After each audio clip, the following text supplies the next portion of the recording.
These are the solutions to the test paper. What you can do is start it as a slideshow, and I believe if you go to the slide in which you want the solution for, the slide should play automatically. If not, just click on play and you should be good to go. Now, I'm doing each question on a separate slide, so you don't have to watch the entire video or recording. So that should help you as well. Right, let's start.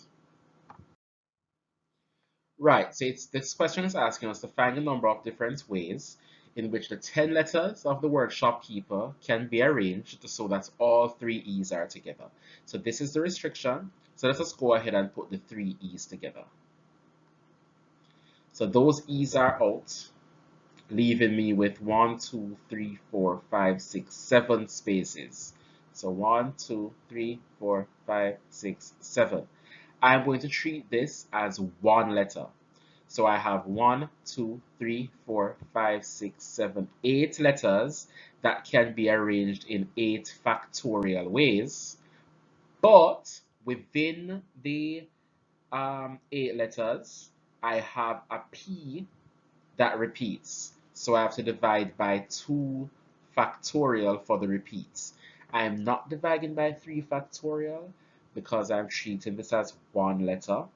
And I'm not multiplying by 3 factorial because all of these are the same. If you wanted to multiply by the number of arrangements for this, you would end up doing 3 factorial. But because all the e's are the same, you would divide by 3 factorial, which would be 1. So we can just disregard this, and this would be the answer, which I believe is 20,160. So for this question, you're asked to find the number of different ways in which the 10 letters of the word shopkeeper can be arranged so that the P's are not next to each other. So I'm going to do it in one of two ways. The first way, anytime I see I don't want two letters next to each other, what I do is ignore those two letters for now, which are two P's, and place the other 8 letters. 1, 2, 3, 4, 5, 6, 7, 8. Now I've left spaces where I can place those P's. So whenever I don't want letters together, I leave spaces in which I can place them. Now, ignoring the spaces for now, I have 8 letters that I can arrange in 8 factorial ways, but 3 of those letters, which are the E's, they repeat, so I have to divide by 3 factorial. For the spaces, so I multiply, so I want to arrange the 8 letters and think about the spaces now. So the first P can go in any of the 9 spaces, and the second P can go in any of the 8 remaining places. But since the P's are the same letter, I would divide it by 2.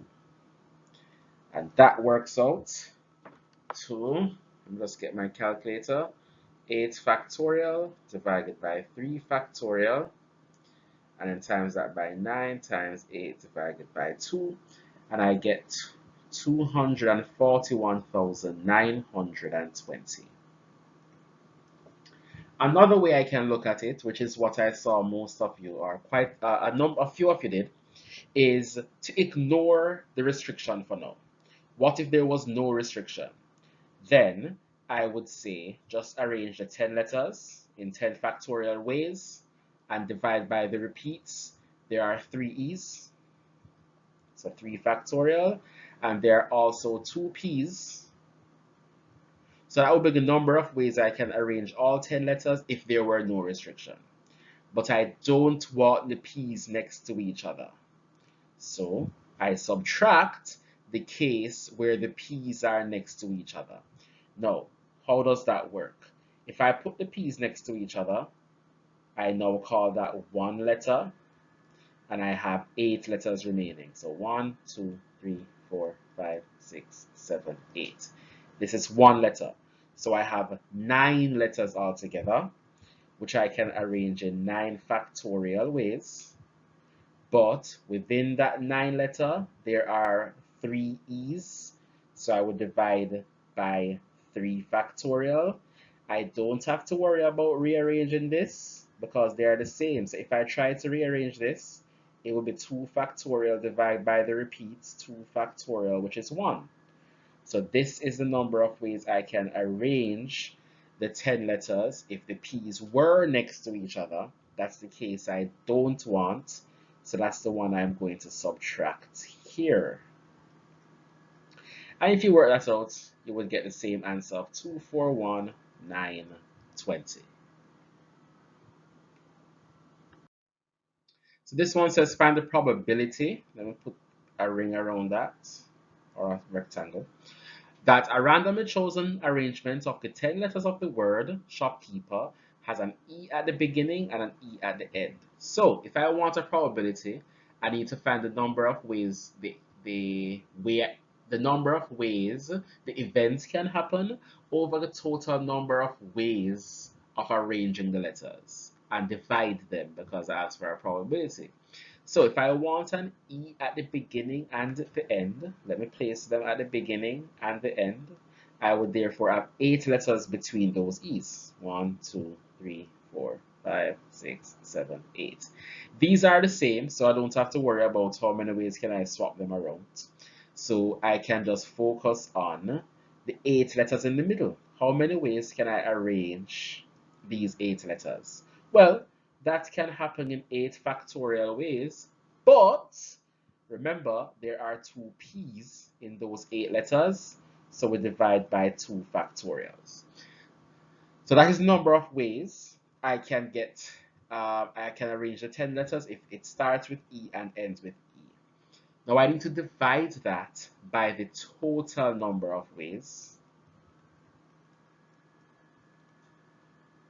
to arrange the 10 letters, which is 10 factorial over the repeats for P, which is 2 factorial, and the repeats for E, which is 3 factorial. So therefore, the probability they're asking for is this one,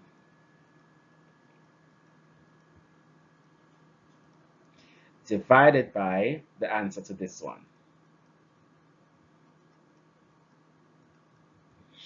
And let me just get my calculator and work that out.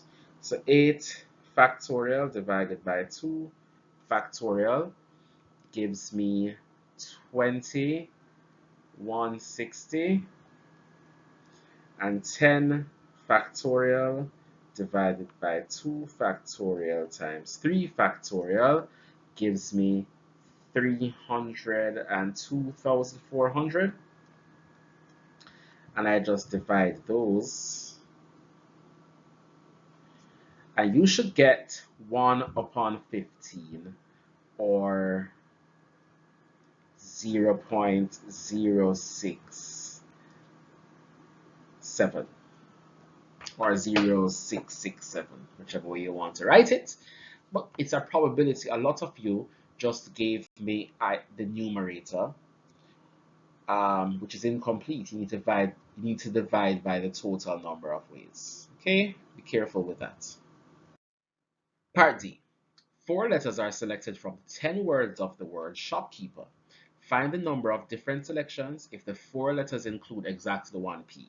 So we're going to pick 4 letters. 1, 2, 3, 4. A P is going to be here. So I just need to fill the other slots with one of the letters that remain. So we can eliminate these P's because I know I can only have 1 P in the word. The issue I have here, why I can't just go ahead and do the question, is because of the repeated E's. So I have to look at the different cases. Because the E's are repeated, I have to treat it with care.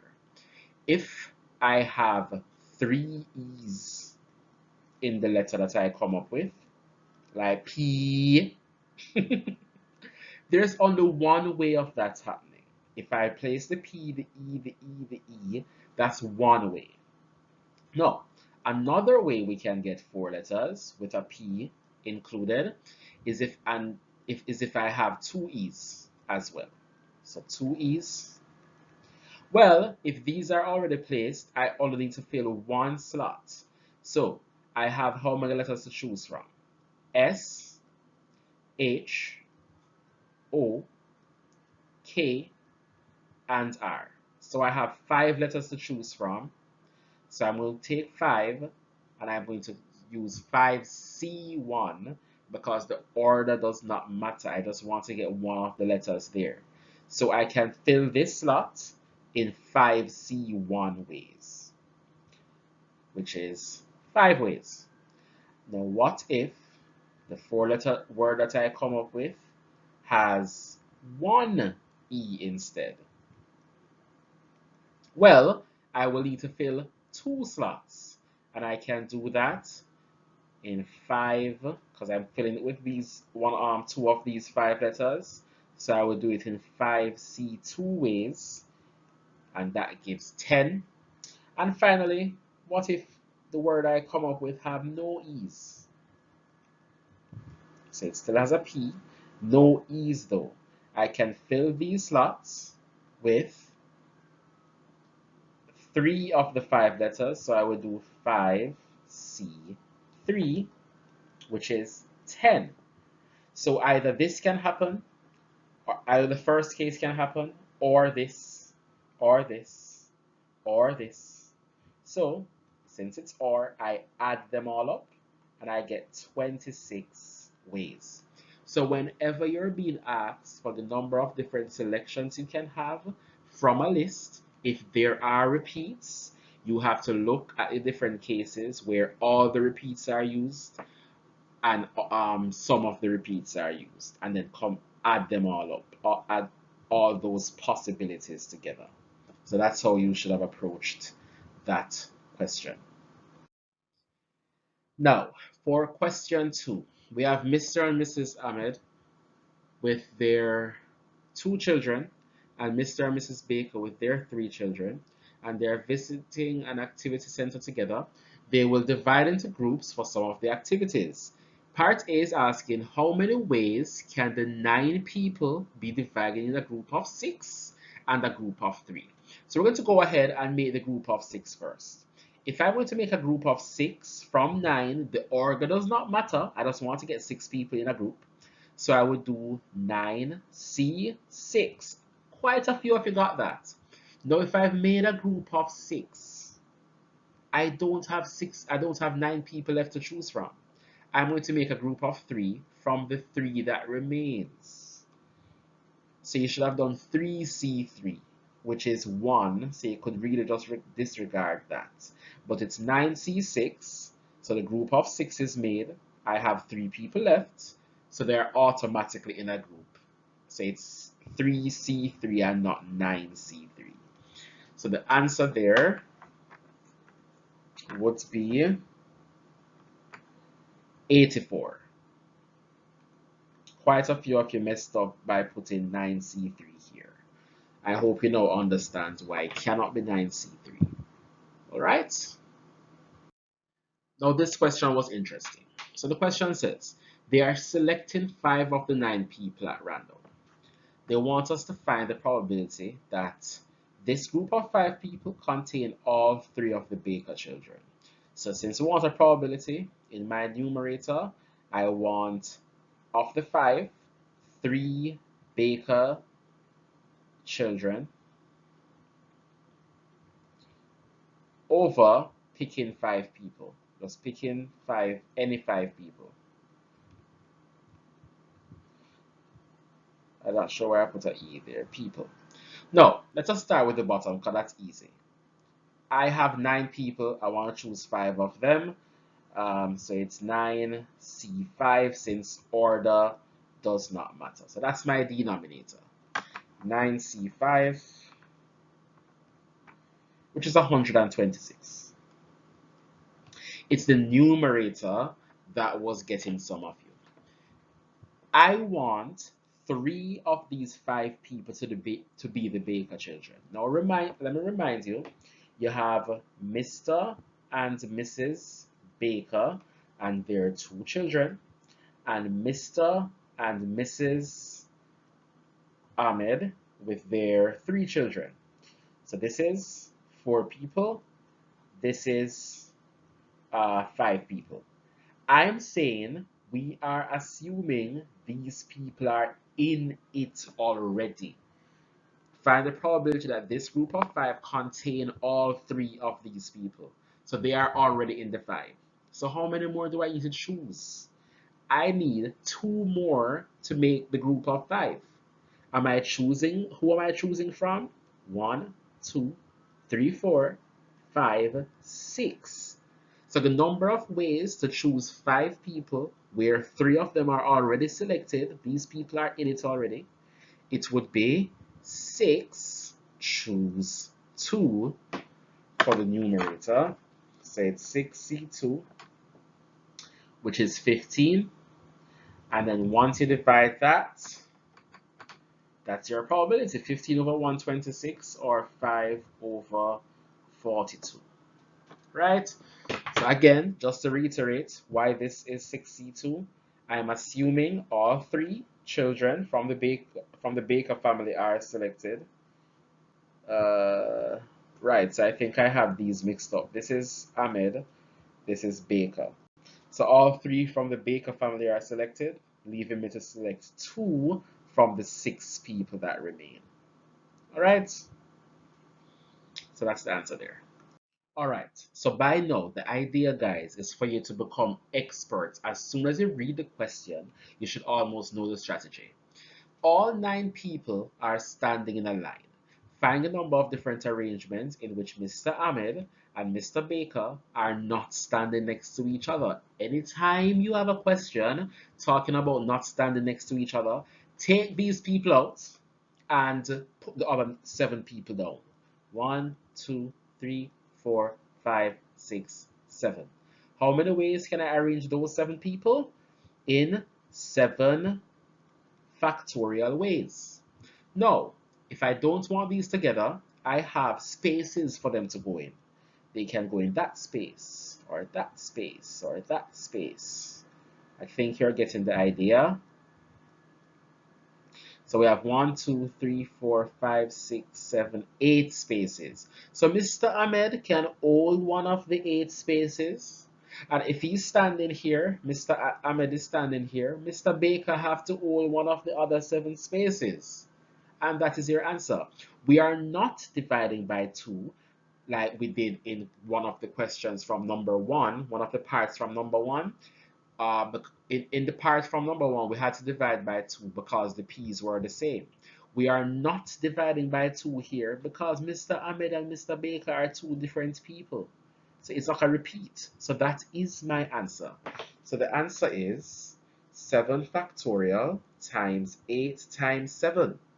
And that gives quite a big number, 282,240. But guess what? There's always more than one way to do these type of question, which is the one that Adam showed us. Adam was the one who came up to the board and showed us this method. If they don't want to sit next to each other, let us first act like we don't care about them and put them together in any case. So we're going to look at all the ways that we can arrange the 9 people. That can happen in 9 factorial ways. We're not dividing by anything. And I said Adam came up and did that. This is for the other class. So not Beth Dene class, but Adam and Oshin's class.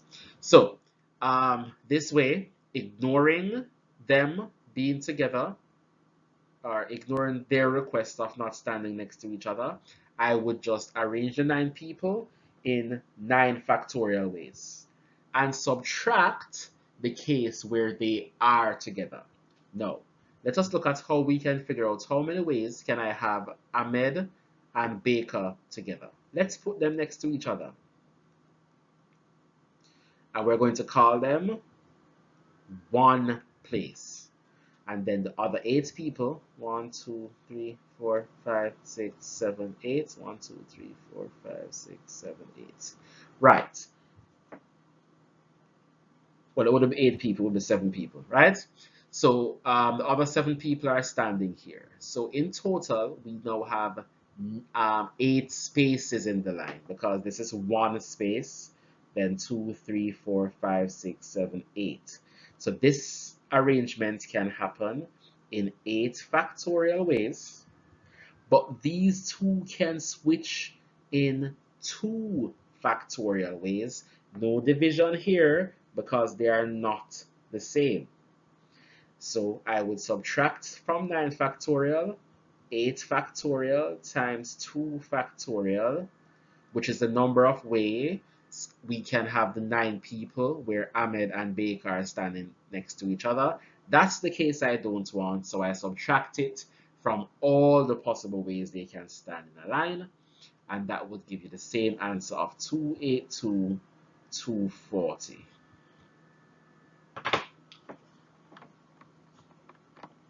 And again, anytime you see them asking about these people need to be together or these people can't be together, this is the approach you take. Either the space method or ignore them and then subtract it method. One of the two you have to become comfortable with. And now for the piece de resistance. Now this is very similar to one of the homework assignments that you got. We have a question asking us to find the number of different ways. Right.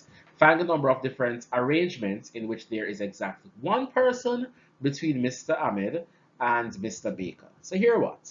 This is following from part C. At the start, we have 9 people in a line. So let's put the 9 people in a line. 6, 7, 8, 9. And let's put Mr. A here and Mr. B here since one person needs to be between them. And let's figure out how many ways we can have the people here. So let's ignore A and B for now. We have 1, 2, 3, 4, 5, 6, 7. So we can arrange the other 7 people in 7 factorial ways. But then I'm assuming Ahmed will be placed before Baker. It can be switched around. So we can arrange that in 2 factorial ways or just 2. Now here is the part that you have to be careful with. Who says Mr. Ahmed starts off the line or that the gap is here? The gap could also be here, as in Ahmed is here and Baker is here. The gap could also be here. The gap could also be here. The gap could also be here, where Ahmed and Baker. The gap could be here, or the gap could be here. The gap cannot be here because there's no way for Mr. Baker to go. So how many different ways can we have this arrangement that we came up with here? It can happen in 1, 2, 3, 4, 5, 6, 7 ways. So we multiply this answer here by 7. So it's 7 factorial times 2 factorial times 7 ways of having the space between them. And that gives 70,560. 70,560. I hope you find this useful. It's a very important topic, as I said before. You pretty much guaranteed cannot get an A if you cannot do permutations and combination questions. All right, so hopefully you can review this, and for the next test, I'm hoping to see some amount of improvement on your approach to these questions. All right.